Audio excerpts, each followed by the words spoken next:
My name is Ryan, and I live in the United States.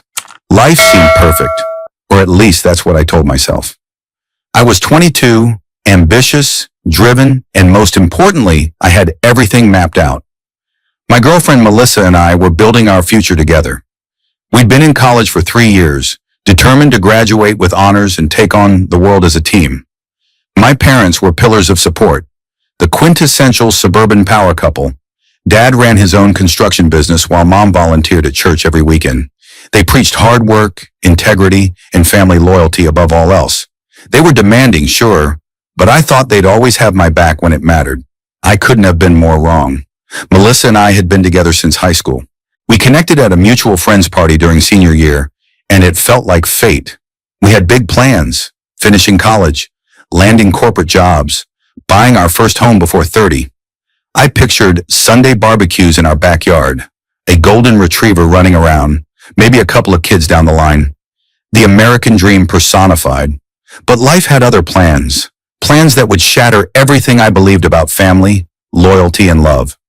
The beginning of the end started with a text. We need to talk. It's important. Those words from Melissa sent a chill down my spine. When someone says they need to talk, it's rarely good news. We met at our favorite coffee shop, the one with the overstuffed armchairs and the barista who always remembered our orders. Melissa looked different that day. Her normally bright eyes were clouded, her smile absent. I'm pregnant, she said, the words landing between us like a grenade with the pin pulled. The world stopped. My coffee cup froze halfway to my lips. I wasn't ready for this. We weren't ready. We still had a year left of college. I had student loans to pay off. She had plans for grad school. But there it was, a reality we couldn't escape. When did you find out? I managed to ask, my voice barely above a whisper. Last week, I took 3 tests, all positive. Her voice cracked slightly. For the next few days, we talked endlessly, weighing options, discussing scenarios. Melissa wanted to keep the baby. Despite the fear in her eyes, there was also determination. I respected her choice. The more we talked about it, the more I warmed to the idea. It wasn't part of the plan, but plans change. We could make this work. I could finish my degree, take that job offer from my uncle's firm, and Melissa could take online classes until the baby was older. We'd adjust our timeline, but our dreams were still achievable. I started to picture a nursery in our future home, a little one with Melissa's eyes and my stubborn chin. But then came the bombshell that would destroy everything. It was a Wednesday evening. Melissa called and asked to come over, her voice strange and distant. When she arrived at my apartment, her eyes were red and swollen. She'd been crying. My stomach dropped. Something was very wrong. There's something I need to tell you, she said, her voice barely audible. The baby, it might not be yours. The words hit me like a physical blow. I couldn't breathe, couldn't think. The room seemed to tilt on its axis. What do you mean, might not be? Who else could be the father? I demanded, my voice rising with each word. She couldn't look at me as she whispered, Your brother, Alex. The world collapsed around me. My brother, my younger brother, Alex, who lived with my parents while attending community college. Alex, who I'd brought Melissa home to meet my family. Alex, who I trusted completely. It was a mistake, she continued, words tumbling out between sobs. It only happened once. You were away at that conference in Chicago. I went to your parents' house to drop off the birthday gift for your mom, and Alex was there alone. We had a few drinks, and I'm so sorry, Ryan. I never meant to hurt you. I couldn't process what I was hearing. My girlfriend of 4 years and my brother had betrayed me in the worst possible way. And now she was pregnant, possibly with my brother's child. Does he know? I asked, my voice unnaturally calm despite the hurricane raging inside me. Yes, I told him yesterday. And he said if it's his, he wants to be involved. I laughed then, a hollow broken sound that scared even me. Of course he does. St. Alex, always doing the right thing after he's already screwed everything up. I called Alex immediately, my hands shaking so badly I could barely hold the phone. He answered on the 3rd ring, his voice cautious. Ryan, tell me it's not true, I cut him off. Tell me you didn't sleep with Melissa. The silence on the other end was all the confirmation I needed. I messed up, bro. I know that, and I'm sorry, he finally said, his voice maddeningly calm. But if that baby is mine, I have to step up. You'd do the same thing. No, Alex, I wouldn't do the same thing because I would never betray my brother in the first place. I spat into the phone. You had no right. I know I didn't. It just happened, okay? We made a mistake. A huge, terrible mistake. But now there might be a child involved, and that changes everything. I hung up, unable to listen to another word. I turned to Melissa, who stood trembling in the middle of my living room. Get out, I said quietly. Ryan, please. Get out! I roared, my control finally snapping. We're done. Whatever we had, whatever I thought we had, it's over. After she left, I sat in the dark for hours, trying to make sense of how my life had imploded in a single day. Then my phone lit up with a message from my mother. We need to talk. Come home tomorrow. Family meeting. The next day, I drove to my parents' suburban home with dread coursing through my veins. The familiar two-story house with its manicured lawn and American flag flying by the door no longer felt like a sanctuary. When I walked in, they were all there. Mom, Dad, and Alex, sitting around the dining table like we were about to have Sunday dinner instead of discussing how my brother had destroyed my life. My mother spoke first, her voice soft but firm. Ryan, Alex told us everything. About Melissa, about the baby. I looked at my brother, who had the decency to look ashamed at least. And what did he tell you exactly? That he slept with my girlfriend. That he might have gotten her pregnant behind my back. He told us they made a mistake, my father said, his deep voice resonating in the quiet room. But now they need to take responsibility for the consequences. They, I echoed, incredulous.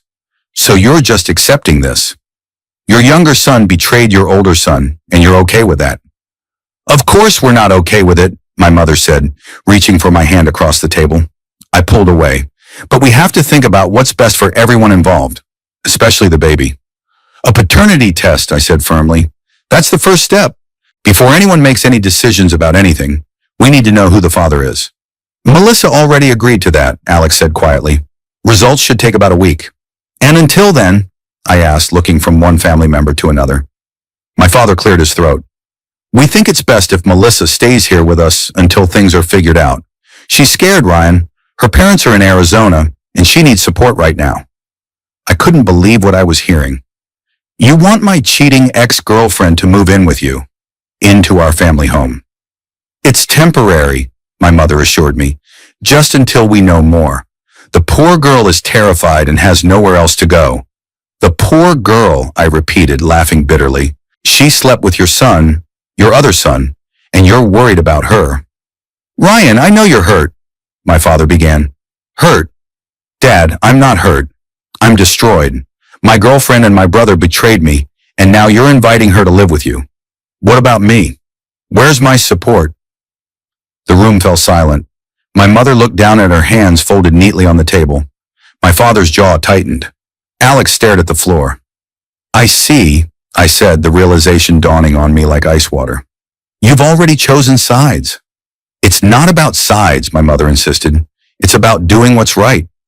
Right for who, Mom? Not for me, clearly. The next week passed in a blur of rage and disbelief. I threw myself into schoolwork, staying at the library until it closed every night. Anything to avoid going home where I might see Alex or, worse, receive another update from my parents about Melissa. They called daily, asking how I was, telling me they were praying for me, for all of us, as if prayer could fix the gaping hole where my trust used to be. Then came the call from Alex. The paternity test results were in. The baby was his. I should have felt something, relief perhaps, that at least I wouldn't be tied to Melissa forever through a child. But all I felt was numb.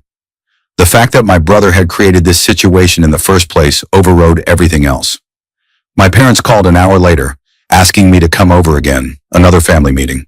This time when I arrived, Melissa was there too, sitting next to Alex on the couch, her hand protectively over her still flat stomach. We've made some decisions, my father announced once we were all seated. Alex and Melissa have decided to get married. The words hit me like a slap. Married. You've been together for, 5 minutes? And those 5 minutes were cheating on me. Ryan, please, my mother pleaded.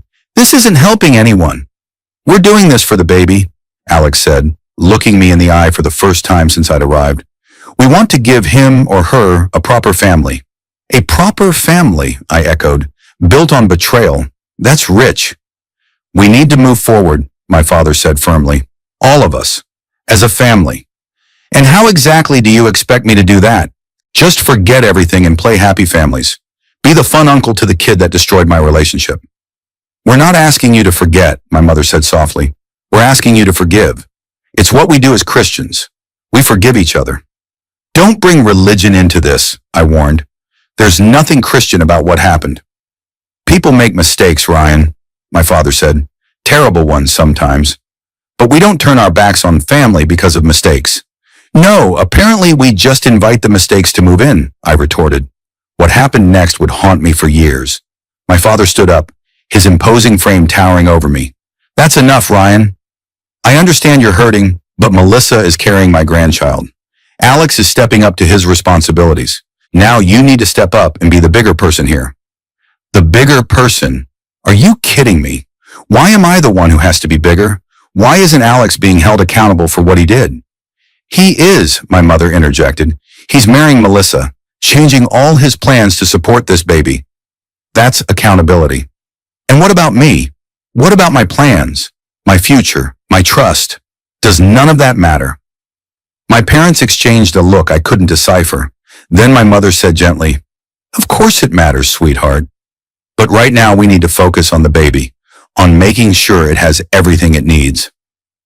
That's when I noticed the boxes in the corner of the living room. Moving boxes labeled nursery. What are those? I asked, even though I already knew. My father followed my gaze. We're converting your old bedroom into a nursery for the baby. Alex and Melissa will be staying here until they can afford their own place. I stared at them, unable to comprehend what I was hearing. You're giving them my room. You haven't lived here in years, Ryan, my father pointed out. You have your apartment near campus. That's not the point. It's the principle of the thing. You're literally making space for them by erasing me. Don't be dramatic, my father said dismissively. No one is erasing you. Oh, really? Because from where I'm standing, it looks like you've already replaced me with the new and improved family unit. I turned to Alex. Congratulations, little brother. You've finally won.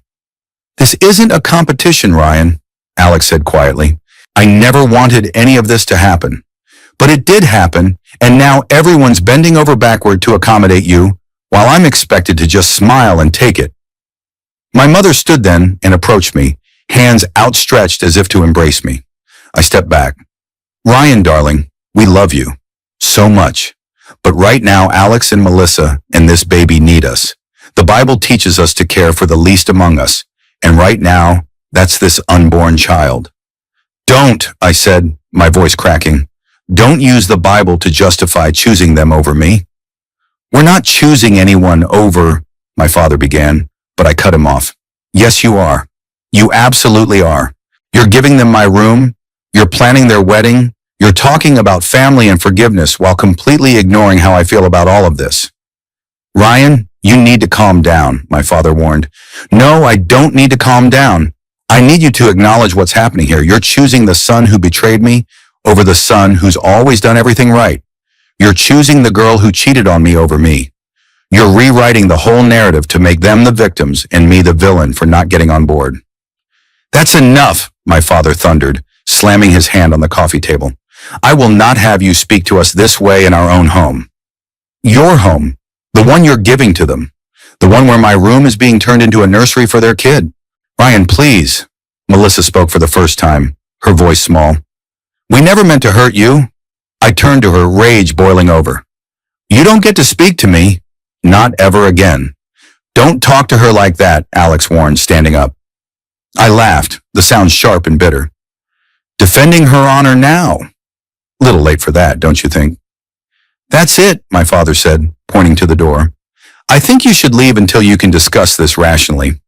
I looked around at their faces, my father's anger, my mother's tears, Alex's defiance, Melissa's guilt, and realized with perfect clarity that I no longer belonged here. This wasn't my family anymore. You want me to leave? Fine, I'll leave, but don't expect me to come back. I stormed out, ignoring my mother's cries, and slammed the door behind me. In the driveway, I paused, hoping someone would follow me out, tell me to come back. say they were sorry. No one did. The next few weeks were a blur of rage and despair. I stopped answering my parents' calls. I blocked Alex's number entirely. I threw myself into my studies, into my part-time job at the campus bookstore, into anything that would distract me from the crater where my family used to be. I stopped going to church. I stopped believing in a God who would let this happen to me. Then came the email from my father. Subject line, college fund. The message was brief and devastating. They had decided to use my college fund, money I had been counting on for my final year in graduate school, to help Alex and Melissa get started in their new life together. They said they were sorry, but the baby needed stability, and this was the best way to provide it. They said they had faith I would understand someday. I didn't understand. I would never understand. Not only had they taken my brother's side, my girlfriend's side, but now they were taking my money too. Money that was meant for my future. Money I'd been counting on. I called my father for the first time in weeks, shaking with fury. "You took my college fund," I demanded when he answered. "Ryan, we didn't take it. We're reallocating it. To Alex and Melissa, to the people who betrayed me. That money was for my education. You have scholarships, Ryan. You've always been the smart one, the capable one. Alex needs help because of a situation he created, a situation he caused by betraying me." My father's voice hardened. "The situation is what it is. The baby is innocent in all this, and we're going to make sure it has everything it needs. At my expense. Sometimes we have to make sacrifices for family." I laughed bitterly. "That's rich, Dad. Real rich. Apparently, I'm the only one expected to sacrifice. Everyone else gets rewarded for their mistakes. Ryan, I know you're upset. Upset? I'm beyond upset. You've betrayed me just as much as they have. You chose them over me. You're giving them my money, my room, your support, everything. What do I get? Nothing but expectations to forgive and forget, to be the bigger person. Well, I'm done. I'm done with all of you. Don't say things you'll regret," my father warned.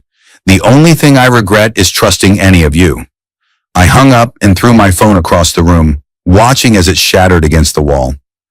The perfect metaphor for my life. For the next 3 years, I disappeared. Not physically. I stayed in the same city, finished my degree, got a job at a marketing firm. But emotionally, I was gone. I cut all ties with my family. I changed my phone number. I moved to a new apartment. I made new friends who knew nothing about my past. I dated casually, but never let anyone get close. I built walls around my heart so high and thick that nothing would ever break through again. I heard about the wedding through a mutual family friend who didn't realize we were estranged. I heard about the birth of their son 6 months later the same way. I didn't send cards or gifts. I didn't call to congratulate them. As far as I was concerned, they no longer existed. I worked hard, channeling all my rage into ambition. I climbed the corporate ladder with single-minded determination. By 26, I was the youngest marketing director the firm had ever had. I bought a sleek downtown condo with floor-to-ceiling windows and minimalist furniture. I leased a German car I couldn't really afford. I created the appearance of success, hoping it would fill the void inside me. It didn't. Late one night, almost 4 years after I'd walked out of my parents' house for the last time, my phone rang. An unknown number.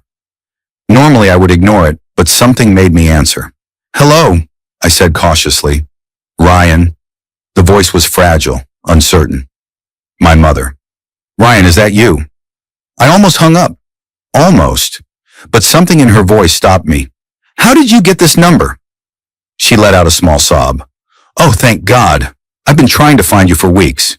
Your old work number, your old friends. I finally called your college alumni office and begged them." "What do you want?" I asked, my tone flat. "Ryan, we need help." Her voice broke. "Everything's gone wrong. Your father's company went bankrupt last year. We lost the house. We've been living in a small apartment, but now we can't even afford that. Alex lost his job 6 months ago and can't find another one. Melissa's working double shifts at the diner, but it's not enough. The baby, your nephew, he needs things we can't provide." I said nothing, letting her words hang in the air between us. "I know we have no right to ask," she continued, her voice small. "I know we hurt you terribly, but we have nowhere else to turn. We've exhausted every option." "And now you think of me," I said quietly. Now that you need something, you remember I exist. Ryan, please. I know you're angry. I'm not angry anymore, Mom. I'm indifferent. You made your choice 4 years ago. You chose Alex and Melissa over me. You chose their future over mine. And now you want me to save you from the consequences of that choice. We were wrong, she whispered. So wrong. We thought we were doing the right thing, following what our faith told us to do, but we lost sight of what was truly important. We lost you. For a moment, I almost wavered. Almost. But then I remembered the empty bank account where my college fund had been, the boxes labeled nursery in what had once been my bedroom, the way they had justified their betrayal with religious platitudes. I'm sorry you're struggling, I said, my voice steady, but I can't help you. Ryan, please. Goodbye, Mom. I hung up, my hands shaking slightly. I poured myself a drink and stood at my window, looking out at the city lights below. I should have felt something, satisfaction, vindication, even guilt. But all I felt was empty. The calls continued over the next few weeks. My mother, then my father, then even Alex. I ignored most of them, but occasionally, when the same nagging curiosity that had made me answer the first call resurfaced, I would pick up. My father was less apologetic than my mother. We did what we thought was right at the time, he insisted. We made mistakes, yes, but we were trying to follow our faith. Your faith told you to betray your son, I asked coolly. We never meant to betray you, Ryan. We were trying to help everyone involved. Everyone except me. He sighed heavily. We're asking for your help now. Not for us, but for your nephew. He's innocent in all of this. My nephew, I repeated. The child that was conceived when my brother slept with my girlfriend. The child you took my future to support. That nephew. He's just a little boy, Ryan. A little boy who needs his uncle. He has a father, I said coldly. Let his father take care of him. Alex's call was the worst. He actually tried to justify what he'd done. I know it was wrong, he said, but it led to Jacob, and I can't regret anything that led to him. He's the best thing in my life. Good for you, I replied. I'm happy for you. But that doesn't change what you did to me. I'm not asking you to forgive me, Alex said. I'm asking you to help us. For Jacob's sake.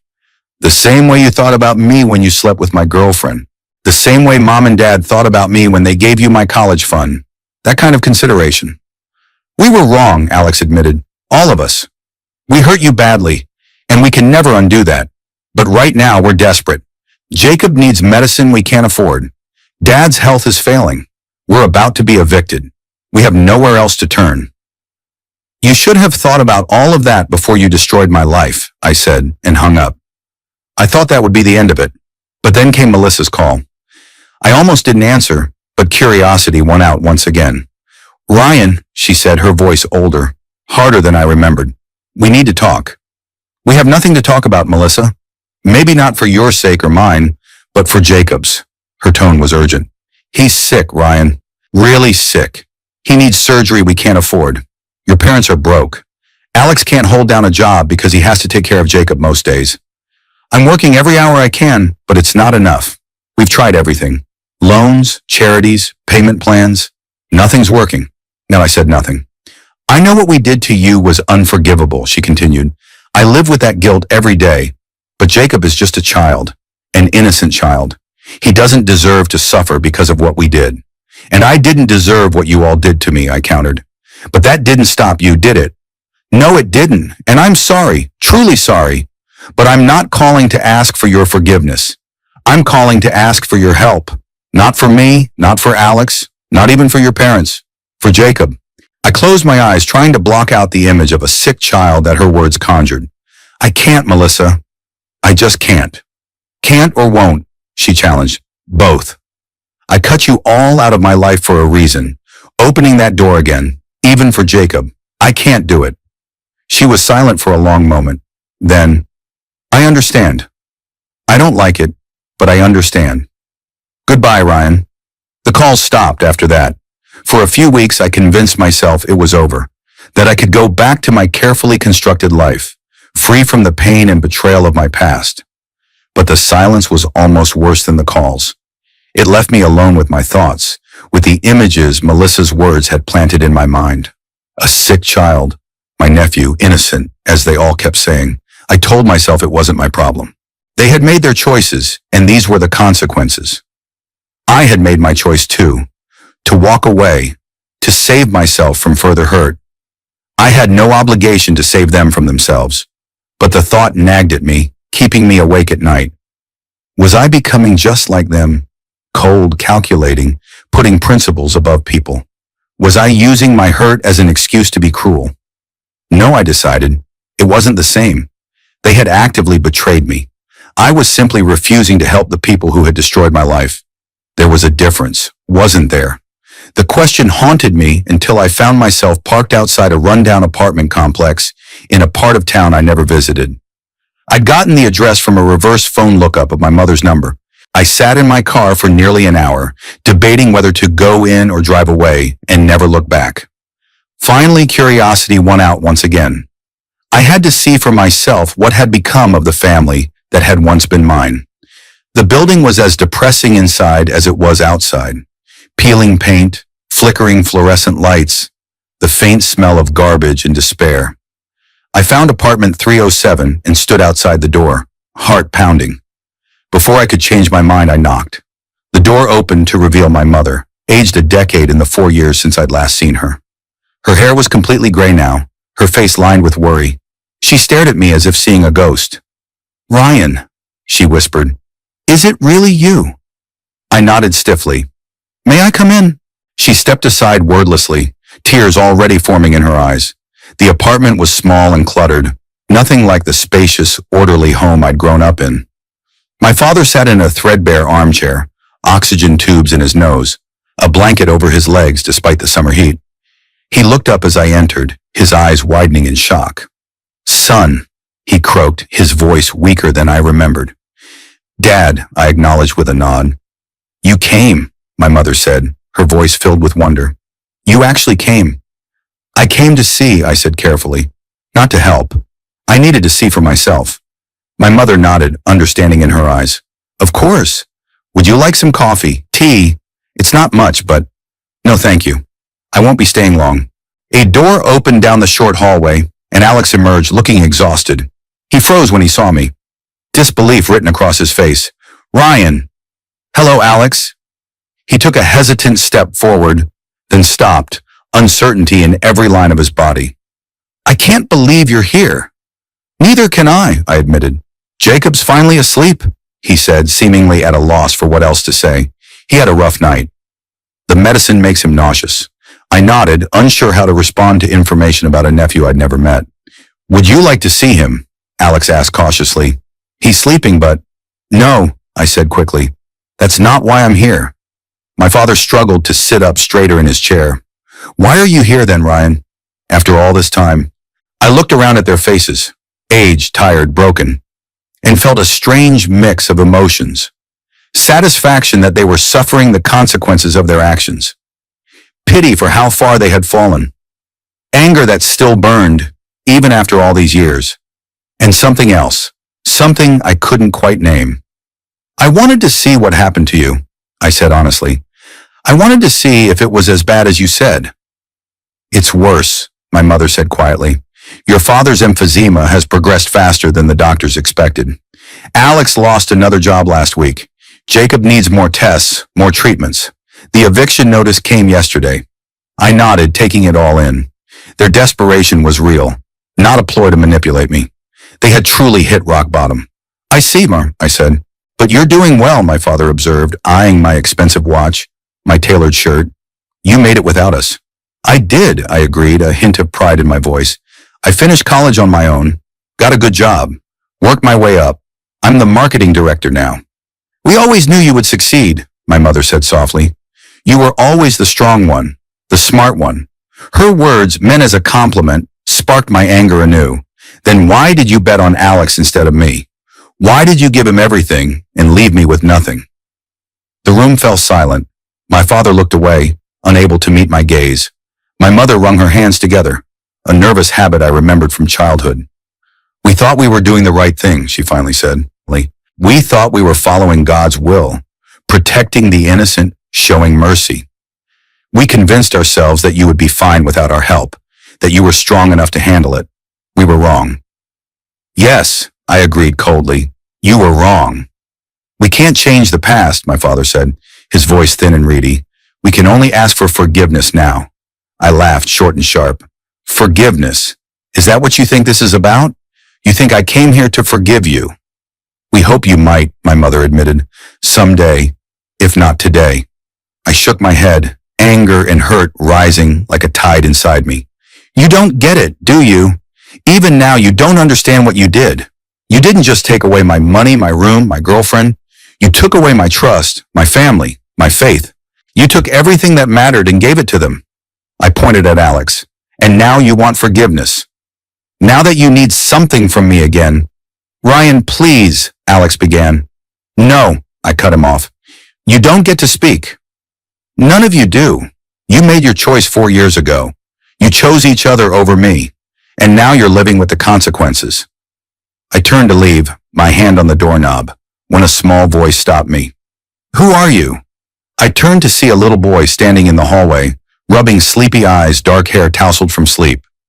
Jacob, my nephew. He looked so much like Alex had at that age that it was like looking at a photograph from our childhood. Jacob, go back to bed, buddy, Alex said quickly, moving to intercept his son. But the boy was staring at me with curious eyes. Are you Uncle Ryan? Daddy talks about you sometimes. I froze, unprepared for this confrontation. Yes, I admitted reluctantly. I'm Ryan. Daddy said you live far away. Are you back now?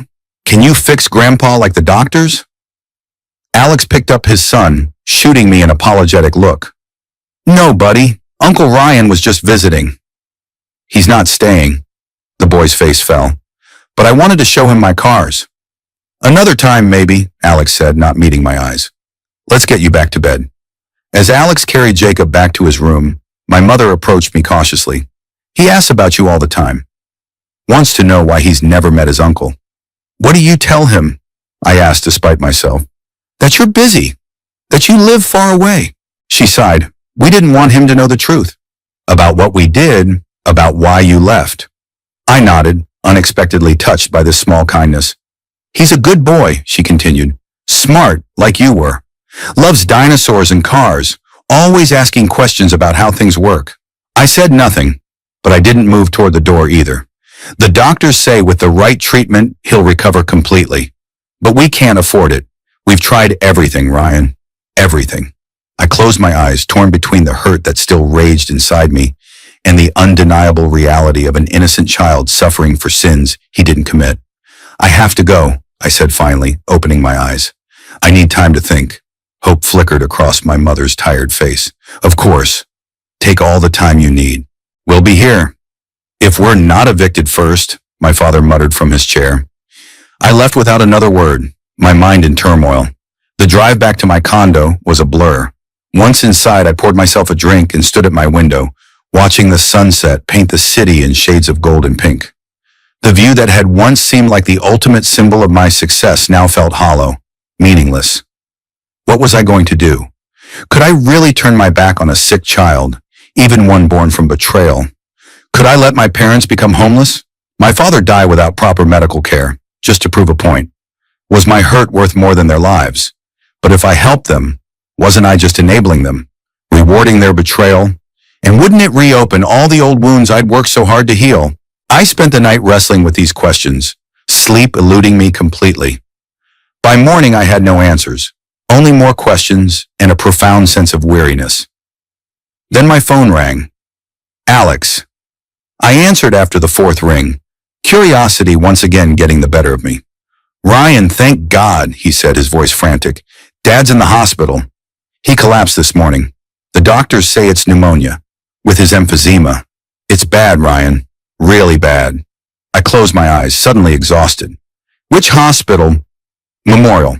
ICU. Room 412. I hung up without saying anything more. I had a choice to make. I could go to the hospital, get sucked back into the vortex of family drama and obligation, or I could stay away, continue the life I'd built without them. In the end, it wasn't really a choice at all. Something pulled me to that hospital, something stronger than hurt or pride or anger. When I arrived at room 412, they were all there. My mother, Alex, and a woman I assumed was Melissa, though she looked nothing like the girl I remembered. Jacob sat quietly in a corner, coloring in a tattered coloring book. My father lay in the hospital bed, looking small and frail beneath the oxygen mask and tangle of tubes. The steady beep of monitors filled the room. He was sleeping, or unconscious, I couldn't tell which. My mother saw me first, her face lighting up with hope. "You came," she whispered. "I came," I agreed. "How is he?" "Not good," Alex answered. "The doctor says the next 24 hours are critical. If he makes it through the night," I nodded, understanding the unspoken word. "If." "Ryan," the woman said, stepping forward. "Melissa." Her face was thinner than I remembered, her eyes older. "Thank you for coming." I didn't acknowledge her. Instead, I moved to my father's bedside, looking down at the man who had once seemed so powerful, so immovable. Now he was wasting away before my eyes. "What do the doctors say he needs?" I asked, my voice clinical, detached. "Better care than we can afford," my mother admitted. "The insurance ran out months ago. We're paying out of pocket now, and they're threatening to transfer him to a county facility if we can't pay the bill." I nodded, making calculations in my head. My marketing job paid well. I had savings, not enough to fix all their problems, but enough to keep my father in this hospital, to pay for Jacob's treatment. "I'll cover the hospital bill," I said, my voice flat, "and Jacob's medical expenses. But that's it, nothing else." The relief on their faces was palpable, almost embarrassing in its intensity. My mother began to cry, reaching for my hand. I let her take it, though I didn't squeeze back. "Thank you," she sobbed. "Thank you, Ryan. God bless you." "Don't bring God into this," I said quietly. "This isn't about faith or forgiveness. It's about basic humanity, nothing more." She nodded, wiping at her tears. "We understand. But thank you anyway." Jacob looked up from his coloring book, curious about the commotion. "Is Grandpa going to be okay now?" he asked. Alex knelt beside his son. "We hope so, buddy. Uncle Ryan is going to help make sure Grandpa gets the best care possible." Jacob's eyes found mine, wide and trusting. "Thank you, Uncle Ryan." Something in his innocent gratitude pierced the armor around my heart. I nodded once, acknowledging his thanks before turning back to my mother. "I'll speak to the hospital administration about the bill. Is there anything else the doctor said he needs?" She shook her head. "Just time and proper care." "All right, I'll see what I can arrange." I spent the next few hours navigating hospital bureaucracy, setting up payment arrangements, ensuring my father wouldn't be transferred. By the time I returned to his room, visiting hours were almost over. "You should all go home," I told my family. "Get some rest. I'll stay with him tonight." They protested weakly, but the exhaustion in their eyes betrayed them. They needed sleep, a break from the constant vigil. "I'll call if anything changes," I promised. "Go. Take care of Jacob." Once they were gone, I sat in the uncomfortable chair beside my father's bed, watching the rise and fall of his chest, listening to the rhythmic beep of the monitors. The anger that had sustained me for so long felt distant now, replaced by a strange emptiness. "I don't forgive you," I said quietly to my unconscious father. "I want you to know that. I'm not doing this because I forgive you or because I want to be part of the family again. I'm doing it because it's the right thing to do. Because I refuse to be like you, to put principles above people." My father didn't stir, but somehow saying the words aloud eased something inside me. I wasn't here to reconcile or forgive. I was here to be the person they had failed to be. Someone who helped when help was needed, regardless of the past. The days that followed fell into a pattern. I would go to work, then to the hospital. I would sit with my father, sometimes talking, sometimes silent. I arranged for Jacob's treatment, set up payment plans for my parents' rent, made sure they had groceries and necessities. I did what needed to be done, but I kept my emotional distance. I didn't join their family dinners or reminisce about old times. I didn't look at photo albums or talk about the future. I was there, but not present. My father's condition improved gradually. He was moved out of the ICU, then to a regular room, then to a rehabilitation facility. Jacob's treatment began to show results. The circles under his eyes faded and his energy returned. My mother stopped looking quite so haunted. Alex found a job, a steady one with benefits. Melissa worked fewer shifts, spent more time with Jacob. I watched their lives improve from a safe distance, like a benefactor observing a charity project. I didn't want their gratitude or their love. I wanted nothing from them at all. I was doing this for myself, to prove I was better than they had been, to sleep at night knowing I hadn't turned my back on people in need, even people who had hurt me deeply. But life has a way of complicating even the simplest plans. 6 months after my father's hospitalization, I met someone. Her name was Claire, and she was nothing like Melissa. She was confident, independent, with a sharp wit and a kind heart. We met at a work function. She was a graphic designer hired for a campaign I was directing. We started with coffee, then dinner, then weekends spent exploring the city together. She made me laugh, something I hadn't done much of in recent years. Claire noticed my weekly hospital visits, my careful management of my family's affairs. She asked questions I didn't want to answer, pressed for details I wasn't ready to share.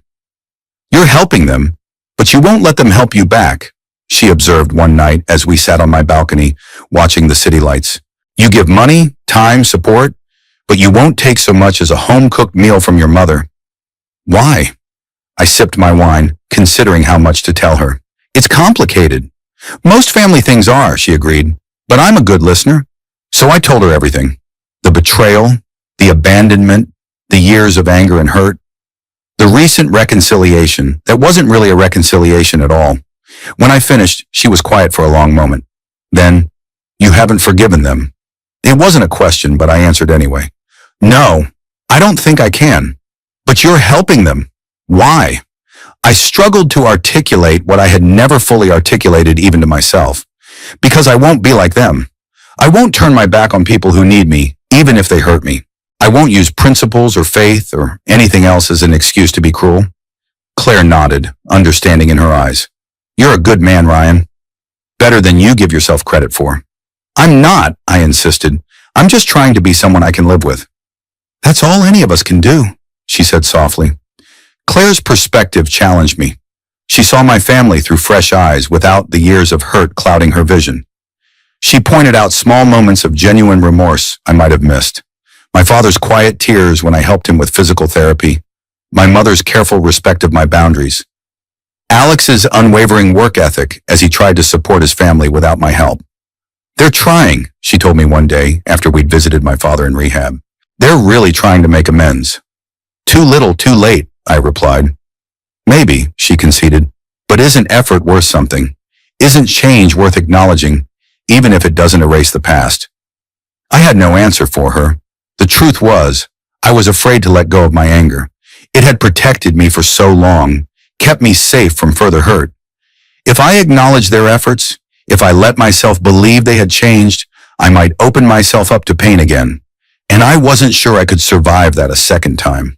But Claire's words stayed with me, making me notice things I might otherwise have ignored. The way Jacob's face lit up when I arrived for visits. The way my mother never pushed for more than I was willing to give. The way Alex worked 2 jobs without complaint, determined to stand on his own feet again. Slowly, almost imperceptibly, something began to shift inside me. Not forgiveness exactly, but maybe understanding. Maybe the beginnings of compassion. My father was released from rehab after 3 months. He would never fully recover.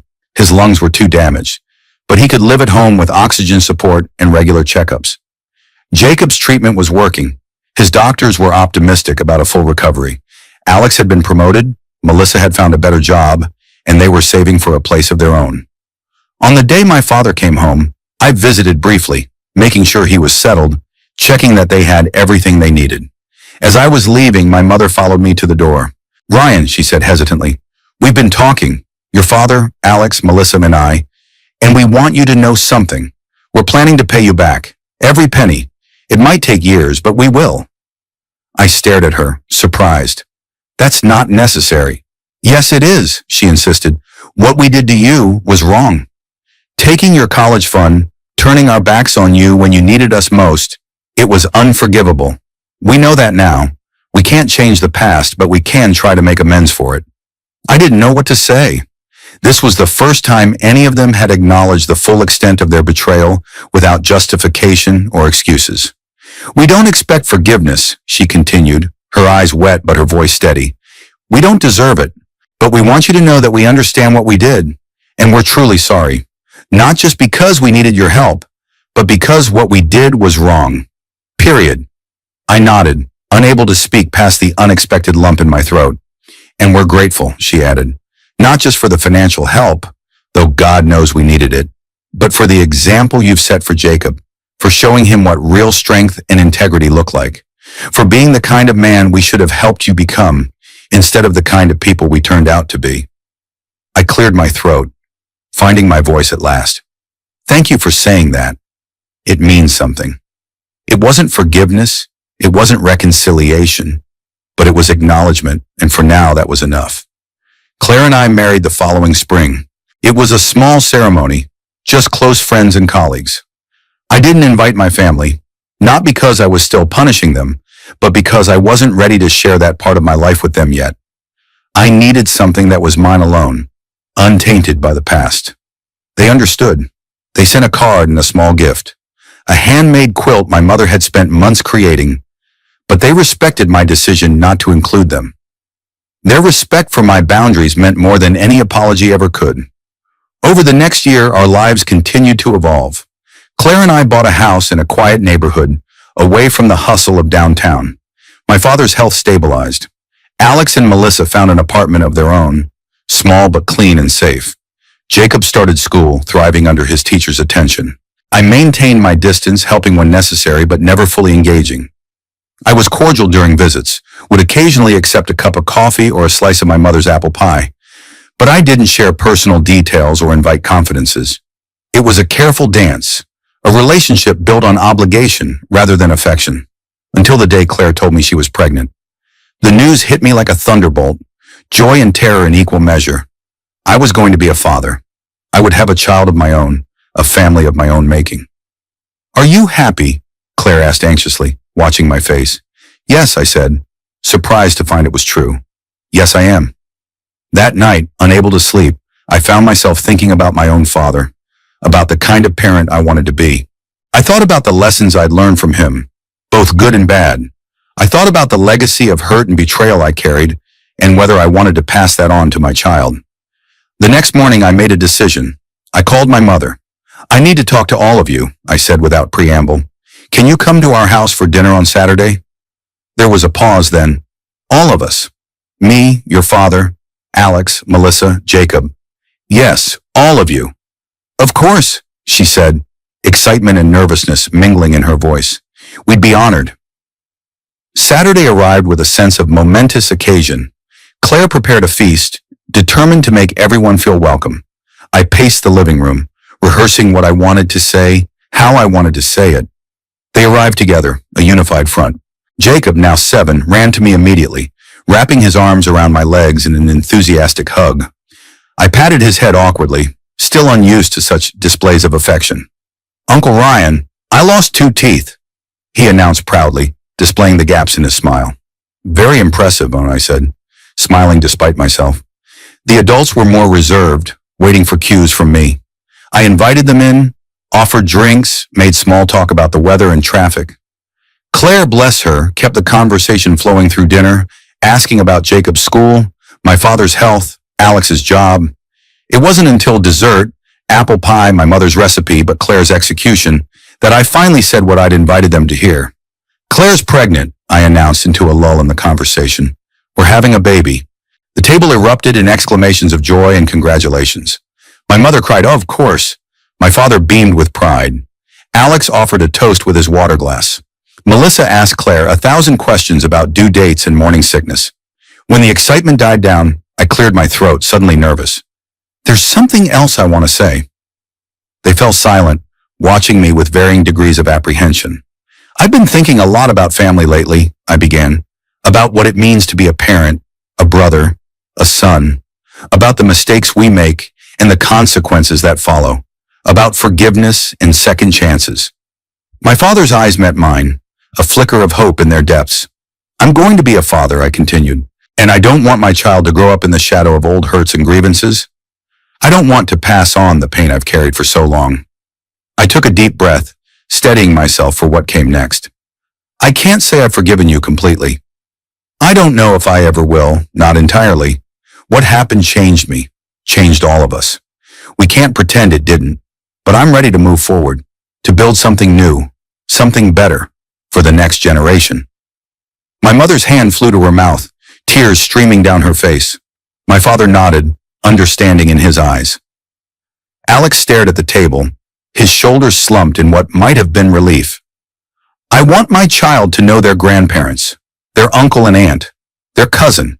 I want them to have a family, a real one, built on honesty and respect, not secrets and betrayal. And I think that's what you want too. More than anything, my mother whispered. Then that's where we start, I said simply. Not with forgetting or excusing, but with honesty, with acknowledging what happened and making sure it never happens again, with building something new from the ashes of what was destroyed. Jacob, who had been unusually quiet during this exchange, looked up from his pie. Does that mean I'm going to have a cousin? I smiled at him, the first genuine smile I'd given any of them in years. Yes, Jacob. You're going to have a cousin. Cool, he said, returning to his pie with renewed interest. And just like that, the tension broke. Laughter rippled around the table, tentative at first, then stronger. We weren't healed, not completely. The scars remained visible in the careful way we interacted. The topics we still avoided, but we had taken a step, an important one. Claire squeezed my hand under the table, pride in her eyes. I squeezed back, grateful beyond words for the woman who had shown me that healing was possible, that moving forward didn't mean forgetting the past. As I looked around the table at the faces of my family, flawed, human, trying their best, I realized something profound. They had once made a choice that destroyed me, choosing my brother's future over mine.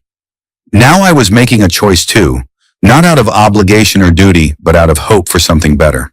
I was choosing a future where old wounds could heal, where new bonds could form, where the cycle of hurt could finally be broken. It wasn't perfect. It wasn't the family I'd once imagined, but it was real, and it was mine. And for the first time in many years, I believed it might be enough. 6 months later, Claire gave birth to a daughter.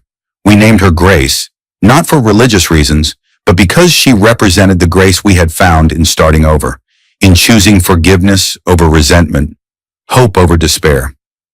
My parents, Alex, Melissa, and Jacob, were at the hospital within hours of her birth. As I watched my father hold his granddaughter for the first time, his weathered hands gentle against her tiny body, I felt the last hard edges of my anger begin to soften.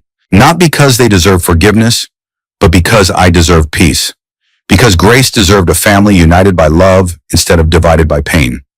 Because some debts can never be repaid and some wounds never fully heal, but that doesn't mean we stop trying to be better, to do better, for the ones who come after us. My brother got my girlfriend pregnant. My parents threw me out of the house because of him and my unfaithful ex-girlfriend. And yes, they paid a price for their choice. In years of poverty and struggle, in a relationship with their son fractured, perhaps beyond complete repair. But in the end, the highest price was the one I nearly paid myself. A lifetime of anger and isolation, of walls built so high I couldn't see over them, of a heart hardened against not just those who had hurt me, but anyone who might get close enough to hurt me again.